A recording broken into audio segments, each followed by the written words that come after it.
अस्सलाम वालेकुम दोस्तों, की हाल चाल है जनाब। तुसी देखते पे हो अपना देश पंजाब टीवी ते मैं तुहाडा मेजबान मोहम्मद नदीम खलल। सब तो पहले अपने चैनल को करना है सब्सक्राइब ते बेल आइकन ते क्लिक करना है कि अच्छी ते बेहतरीन वीडियो का नोटिफिकेशन हमेशा की तरह वीर भरावां ते सज्जनां नूं मिलदा रहे। वीरां वास्ते जनाब विरक डेयरी फार्म तो अनमोल बेहतरीन नायाब एक नीली दा हीरा असीं लैके हाज़र होए हैं।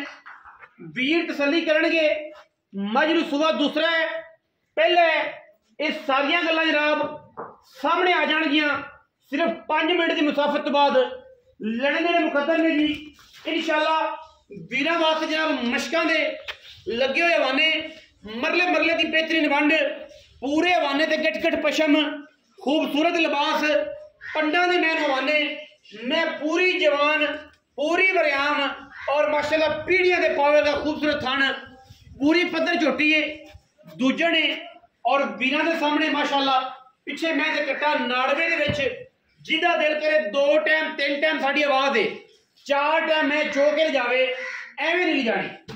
विरक डेयरी तो इंशाल्लाह मयारी बेहतरीन और नायाब हीरे हमेशा मिलते हैं और अज भी जनाब दूजन झोटी वीरां दी तवज्जो दा मरकज है और इंशाल्लाह वीर पूरी तसल्ली करनगे। 4 तो 5 दिन की मैच हुई हुई है लड़ने देने मुकद्दर ने और इंशाल्लाह वीरां वास्ते जनाब तोहफे और खूबसूरत तरीन जानवर हमेशा अपना देश पंजाब टीवी जिंद बढ़ते हैं।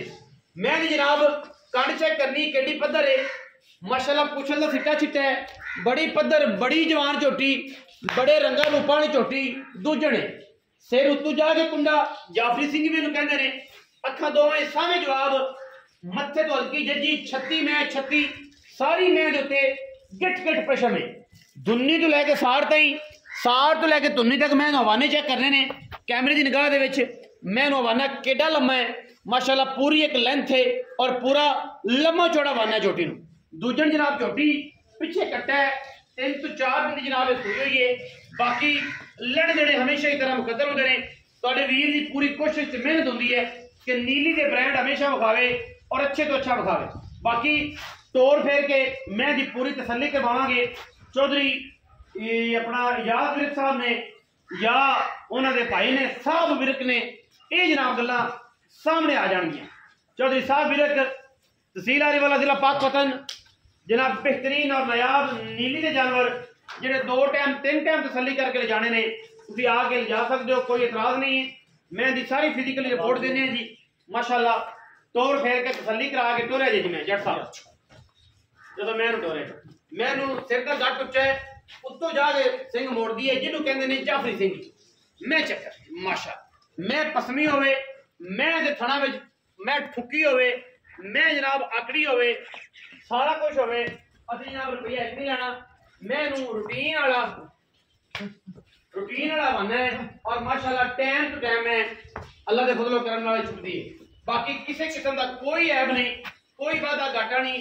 मैं थाना ते आई मैं बार बार कहना मैं ठुकी हुए जो ठुकी हुई मैं दसना कि मैं जनाब टाइम लग्या है मैं साड़ी रुड़ गया टाइम कोई हमें वादा घाटा असी ताबेदार है। ले आओ जी पिछा ले आओ जी पिछा किसी किस्म का कोई है कोई ताबेदार है।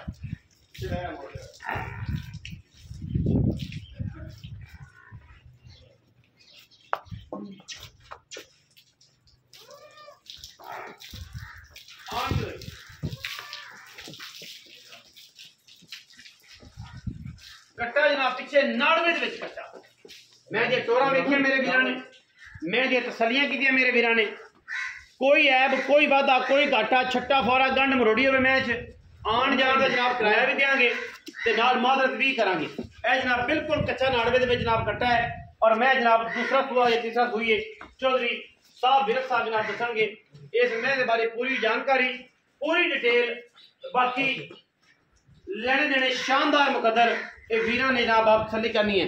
जो साहब विरक साहब आओ जी अस्सलाम वालेकुम सर। वालेकुम सलाम भाईजान की हाल चाल है? अल्लाह दा करम चांद के चेहरे वाले बड़े दिन बाद मिले हैं ते मुल ते चंगा करना है कि बंदे आखन कि यार जट आया बड़े दिन बाद पर जट ने कट वट दिते अल्लाह पाक जेडी एक अल्लाह दे फजल नाल गल है ना जी ओ गल सारी नसीबां दी गल आ रही है ਚੀਜ਼ ਜਿਹੜੀ ਹੈ ਚੰਗੀ ਹੋਣੀ ਚਾਹੀਦੀ ਹੈ। ਹਾਂਜੀ। ਮੁੱਲ 10 ਰੁਪਏ ਵੱਧ ਹੋਵੇ ਘੱਟ ਹੋਵੇ ਦੁਖਦਾ ਨਹੀਂ। ਠੀਕ ਹੈ ਨਾ ਜੀ। ਚੀਜ਼ ਸਾਫ ਸੁਥਰੀ ਹੋਵੇ। ਗੱਲ ਇਹ ਹੈ ਮਾਰਕੀਟ ਦਾ ਦੋਸਤਾਂ ਭਰਾਵਾਂ ਨੂੰ ਪਤਾ ਜਿਹੜੇ ਤੁਹਾਡੇ ਨਾਲ ਵੀ ਟੈਚ ਹੈ, ਅਸੀਂ ਵੀ ਮਾਰਕੀਟ ਦਾ ਹਰ ਵੇਲੇ ਵਿਜ਼ਿਟ ਕਰਦੇ ਹਾਂ, ਹਰ ਵੇਲੇ ਮਾਰਕੀਟ ਚ ਰਹਿੰਦੇ ਹਾਂ। ਬਿਲਕੁਲ ਠੀਕ ਹੈ। ਮੱਝਾਂ ਦੇ ਰੇਟ ਬਹੁਤ ਜ਼ਿਆਦਾ ਆਤੇ ਨੇ। ਹਾਂਜੀ। ਠੀਕ ਹੈ। ਲੇਕਿਨ ਆਪਾਂ ਅੱਜ ਮੱਝ ਦਾ ਮੁੱਲ ਉਹ ਕਰਾਂਗੇ ਜਿਹੜਾ ਵੀ ਭਰਾਵਾਂ ਦੀ ਸਮਝ ਆਵੇ। ਸਮਝ ਆ ਜਾਏ। ਸਾहब विरक साहब मैं सूआ किमें भाई ਸੂਆ ਦੂਸਰਾ ਭਈਆ मगर कटा ਮਗਰ ਕੱਟ आज कितने दिन हो गए सूई ਸੂਈ ਨੂੰ ਅੱਜ ਚੌਥਾ ਦਿਨ ਕੱਚਾ ਨਾੜਵਾ ਨਾਲ ਮਾਈ 4 दिन हो गए कच्चा नाड़वा नाल है ऐसे साहब किन्ना दूध चुआ के देना पे 2 टाइम ਦੁੱਧ ਜਨਾਬ ਮੇਰੀ सारा दूध ਸਾਰਾ ਨਿਚੋੜ ਦੁੱਧ ਜਿਹੜਾ 15 ਤੋਂ 16 ਕਿਲੋ कम से कम 15 ਹਾਂਜੀ ज्यादा ज्यादा 16 16 ਠੀਕ ਹੈ। 15 ਟਾਈਮ ਜਦੋਂ ਮੱਝ ਮੈਲ ਸ਼ੈਲ ਤੋਂ ਸਾਫ਼ ਹੋਵੇਗੀ ਅਲਹਮਦੁਲਿਲਾ ਮੱਝ ਦੋਸਤਾਂ ਨੂੰ ਵੀ ਦੱਸਦੀ ਹੈ 20 ਲੀਟਰ ਤੋਂ ਕਰਾਸ ਆ ਗਿਆ 18 ਤੋਂ 20 ਕਿਲੋ दूध आराम नाल माई आराम नाल करन वाली है हर जवान में यानी कि नार्मल खुराक दे विच इना करेगी इंशाल्लाह 2-4 सर बंडा पा बिल्कुल तो लम्मा चौड़ा काम नहीं करना। हां जी। पैसे कितने मेरे सोने मोलो में मकामी ਅਸੀਂ ਜਿਹੜਾ ਕਰ ਰਹੇ ਹਾਂ 7 ਲੱਖ 20 ਉਹ ਨਹੀਂ ਕਰਨਾ ਮਕਾਮੀ ਵਾਲ ਨਹੀਂ ਨਾ ਕਰਨਾ ਆਪਾਂ ਜਿਹੜਾ ਚੈਨਲ ਤੇ ਪੈਨਲ ਜੀ ਲੋਕ ਦੋਸਤਾਂ ਭਰਾਵਾਂ ਦੀ ਸਮਝ ਆਵੇ। ਹਾਂਜੀ 6.5 ਲੱਖ ਰੁਪਏ 6.5 ਲੱਖ ਰੁਪਏ ਕੋਈ ਵੀਰ ਬਰਾਬੂ ਹੋता 19 भी लाड़ पे तो सिर पानी कोई थोड़ा 19 भी हो जाएगा लेकिन एडा लंबा चौड़ा पर रेट ही नहीं कीता। लम्मी चौड़ियां गल्लां नहीं कहंदा जट कहना लम्मियां चौड़ियां गल्लां नहीं कियां 6.5 लाख रुपए डिमांड करना विच दे लाड़ प्यार भी है दुध 15 ਤੋਂ 16 किलो कच्ची सूई मैं कोल कच्चे नाड़ विच वीरां नूं आवे समझ राबता कर लैण नंबर स्क्रीन ते चलदा पिया बयाना करो आओ रवो 2 टाइम 3 टाइम चुआई करो दिल गुलाब रंगा होवे माल लै जाओ ना आवे तक जोड़ के बयाना वापस ਜਿਹੜੇ ਆ ਕੇ ਐਵੇਂ ਹੀ ਚੌਧਰੀ ਸੰਤੋਸ਼ ਕੁਮਾਰ ਬਣਦੇ ਨੇ ਉਹਨਾਂ ਨੂੰ ਬਿਲਕੁਲ ਆਉਣ ਦੀ ਲੋੜ ਨਹੀਂ ਕਿਉਂਕਿ ਅਸੀਂ ਕੰਮ ਜਦੋਂ 1 ਨੰਬਰ ਕਰਨੇ ਆ ਸਾਨੂੰ ਡਰ ਕੋਈ ਨਹੀਂ ਬਿਆਨਾ ਫੌਰਨ ਵਾਪਸ। ਪਹਿਲੀ ਗੱਲ ਦੂਜੀ ਗੱਲ ਇਹ ਹੈ ਕਿ ਜਨਾਬ ਜਾਨਵਰ ਨਹੀਂ ਸਮਝ ਆ ਰਿਹਾ ਮੌਕੇ ਤੇ ਆਓ ਦੁੱਧ ਜਿਹੜਾ ਦੱਸਿਆ ਜਿਹੜਾ ਜਾਨਵਰ ਵਿਖਾਇਆ ਕਰੋ ਜਾਨਵਰ ਅਸੀਂ ਨਹੀਂ ਤੁਹਾਨੂੰ ਦੇ ਰਹੇ ਬਿਆਨਾ ਵਾਪਸ ਛੱਟਾ ਫੁਆਰਾ ਗੰਢ ਮਰੋੜੀ ਚੈੱਕ ਕਰੋ 2 ਚੁਆਈਆਂ ਕਰੋ 3 ਕਰ ਲਓ ਤਸੱਲੀ ਹੋਵੇ ਲੈ ਜਾਓ ਵਰਨਾ ਆਖੋ ਕਿ ਜਨਾਬ ਇਹ ਗੱਲ ਹੈ ਬਾਤ ਹੈ चौधरी संतोष कुमार नहीं बनना जेडे विच आके बन जाते नाल गड्डी च बहन वाले क्या मैनू ले चली यार मैं भी मैच वेखनी वो नहीं बनना। बाकी जनाब तसल्ली करके आओ तसल्ली करके माल ले जाओ कोई डर नहीं कोई दिक्कत नहीं अल्लाह के फजल नाल इंशाल्लाह मेरी काम करने पंडा लाने वाली जनाब नीली देश दादियां अपना देश पंजाब टीवी हमेशा विखांदा रहेगा। अपना बहुत सारा ख्याल रखा जे मिलांगे अच्छी और बेहतरीन वीडियो नाल। पाकिस्तान जिंदाबाद, पाक आर्मी हमेशा जिंदाबाद।